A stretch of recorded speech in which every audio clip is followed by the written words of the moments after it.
وہ آپ پر ایمان بھی نہیں لائی تھی، کافر تھی،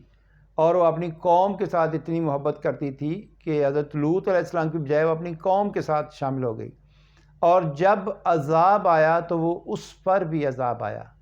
لیکن اس سے پہلے دیکھیں تو حضرت لوط علیہ السلام نے، اب یہ تاریخی حوالے سے اس میں کم و بیش سال ہو سکتے ہیں، لیکن زندگی کا ایک قصیر وقت ان کے ساتھ گزارا، لیکن ایسی نافرمان بیوی جو ایمان بھی نہیں لائی، اور حتیٰ کہ جو آخری واقعہ آتا ہے کہ آپ کے گھر میں فرشتے آئے تو وہ اپنی قوم کو بتانے چلی گئی، بلانے چلی گئی کہ آ جائیں جی ہمارے گھر میں مہمان آئے ہیں، اور ان کی قوم جو ہے صاف ظاہر وہ بدکاری میں مشہور تھی،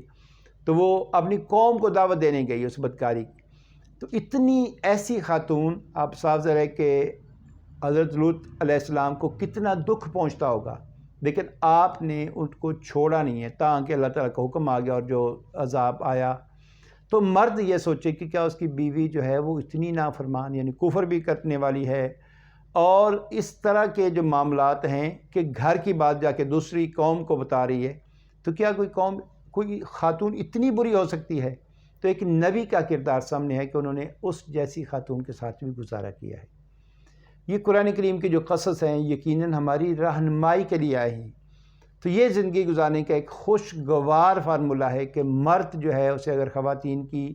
جو برائیاں نظر آتی ہیں اس کو برداشت کرے، اور اس کی جو اچھائی والے پہلو ہیں ان کو سامنے رکھے گا، تو یقیناً اس کو حوصلہ ملے گا کہ میری بیوی میں اگر اتنی خامیاں ہیں تو کچھ خوبیاں بھی ہیں۔ ایسی خاتون اگر اس کو اپنے شوہر میں بہت ساری خامیاں نظر آتی ہیں تو یہ دیکھے کہ اس سے زیادہ ظالم بھی تو شوہر ہو سکتا ہے، اور اس سے کے ساتھ بھی خواتین جو ہیں وہ اس کے ساتھ بھی زندگی گزارتی ہیں۔ تو چلو اتنی خامیاں تو اس میں کچھ خوبیاں بھی تو ہیں، اگر برداشت کر لیا جائے تو اس سے ہو سکتا ہے کچھ عرصے کے بعد جو ہے وہ ماحول جو ہے وہ بہتر ہونا شروع ہو جائے، اور وہ شکوے شکایتیں بھی دور ہو جائیں۔ اس میں حضور نبی اکرم علیہ السلام کا اسوہ ہمارے سامنے ہے کہ ازواج مطہرات بعض کا ایسا مطالبہ کرتی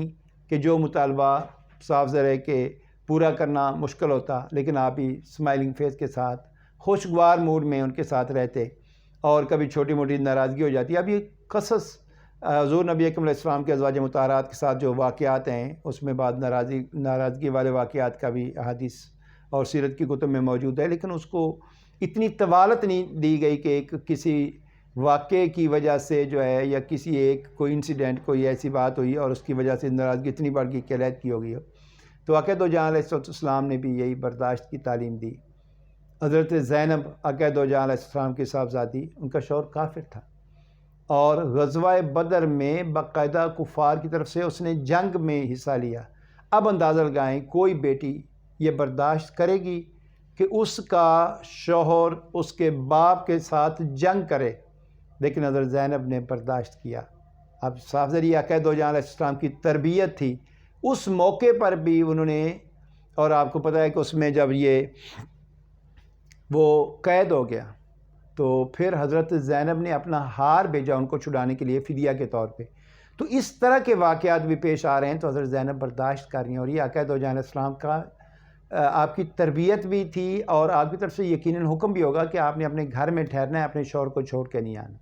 تو کیا کوئی خاتون آج اس قدر برداشت کر سکتی ہے؟